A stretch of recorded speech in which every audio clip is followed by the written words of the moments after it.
the Iron Father, and I have a question for you. Everyone's celebrating independence this week. If you're a man over 50, how independent do you feel? Everyone, this is the Iron Father coming at you from a little bit of a rustic resort, we'll say, on this weekend. The weekend that everybody is celebrating their independence, called Independence Day. But I want to ask you, gentlemen, how independent do you really feel in your life right now? If you have recently been divorced, do you really feel independent? Or do you feel still pretty dependent? Perhaps you're still paying some child support, perhaps some spousal support. Perhaps for those guys who are married, do you feel pretty independent because you wanted to go on vacation and maybe you didn't have an opportunity to because you were told you couldn't go? What is it about your life that you feel most independent about right now? Or maybe what's that part of your life that you feel the most dependent in your life right now? Let me know down in the comments below. Because part of just kind of the Iron Father protocol, one of my key tenets in my life is independence and freedom. It has nothing to do with the country per se.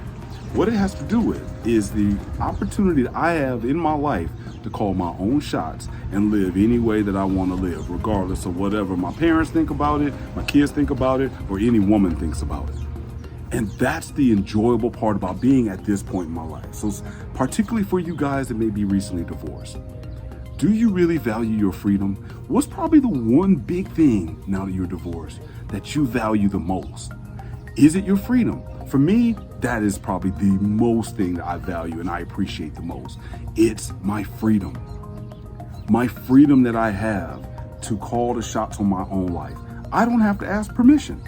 I didn't have to ask permission like, well, would you like to go such and such place? Knowing that whatever answer she gave is going to now determine on whether I'm going on my trip or not. In this case, first of all, I choose on whether I want a woman to go with me or not anyway.